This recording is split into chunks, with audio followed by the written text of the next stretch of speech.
So we all know every family has their own way of doing things. Yeah, you know, some parents are warmer while others are much stricter. Yeah. So for today's Relationship Reboot, we're joined by Dr. Kirstin Lind Seal to learn more about the different parenting styles. Thanks so much for joining us. Let's jump right on in. Walk us through very quickly these 4 different styles of parenting. Yes. So we've got 4 different styles of parenting that the researchers have basically come up with, looking at 2 different measures of warmth and strictness. And so I'm going to start with the 2 that I think are most problematic, partly from a lot from my clinical experience and from what the research says. So the first one is authoritarian. And in this one, there's high strictness and low warmth.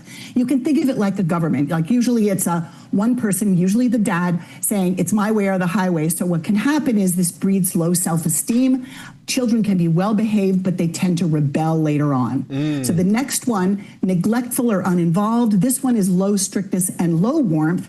So in this one, kids take on a lot of responsibility that they're maybe not quite ready for. This can breed resilience, but it also can show up as depression and anxiety, especially in adolescence. The next 2, one indulgent, permissive, which is low strictness and high warmth. So with this one, children feel really understood and heard, but sort of discipline is kind of more lax. What's interesting here is there was a 2020 research study out of looking at kids from Spain, Portugal, and Brazil. They found that this style of parenting ended up with the highest self-esteem of all of them for those kids. Interesting. But the one that in terms of like adolescents in the US that have been studied is this last one, which I will tell you, I hang my hat on. This one is authoritative. Yeah. This one is high strictness and high warmth. So in other words, a lot of caring and really clear boundaries. So children who are parented this way tend to have really good self-esteem, and they also manage interactions with the outside world better. You can think of it as a more democratic way of running a family where they have input and discipline is clear but non-punitive. So basically strong caring and good boundaries. Kind of the best of both worlds right there.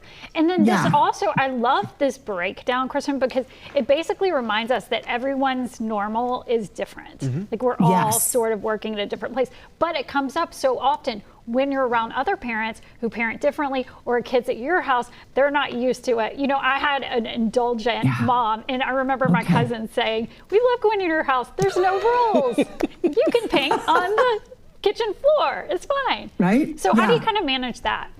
Yeah, so I mean, the thing is, a lot of this parenting styles and how we show up in families is also very much culturally determined, and it can also, what I often see is that parents do like a rebound from what their own parents did, right? So it's like, my parents did this, therefore I'm going to do that. Swing the pendulum. Right? Yeah. And this is why I really like thinking about these 2 measures about strictness and warmth, because, I mean, it's pretty clear from the research that warmth is really important. What's interesting is this is also really important in terms of when people do well in therapy. A lot of this is predicated on the therapist's warmth. So I think warmth is sort of an essential human component where we show caring. And so, I mean, that sort of may sound really intuitive, but sometimes we miss things like this. And sometimes I think as parents, we can be so, like, obviously, if our toddler runs into the street, we shout, we get really angry because we're so scared, right? Like, I mean, that's okay. But then showing warmth after, I shouted because I was so scared, blah, blah, blah, you know the rule, whatever.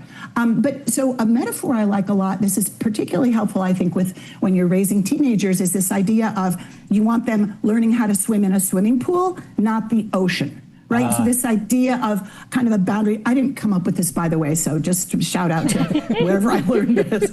But I love this metaphor, right? You want them to learn to swim in a boundaried area before they're going to go out and do deep ocean swims. Yeah. So, yeah. That's a good way of putting it. I like that recommendation. So as Susan Elizabeth just said before, it can be different managing those different styles from person to person. Like with your siblings, your neighbors, everybody's doing it different. How do you have those conversations? Because let's be honest with you, everyone is in a different point in their life when it comes to raising kids. How do you raise those, especially, for example, if you are in a split household? How do you have that conversation with another parent? Right. Well, so, I mean, the first thing I would say is come at it from a place of respect and curiosity, right? That stance can be really useful.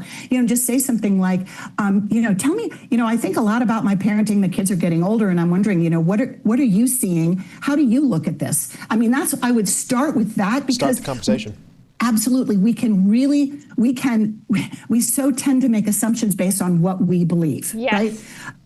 And so, because of course, this is our perspective, this is our lens. But if we start out just saying, tell me how you see this, tell me what you think about this, then we can hear back, and then we can really, and then we need to listen to understand instead of listen like the other person, just the Charlie Brown teacher, wah, wah, wah, wah, wah. Yes, yes.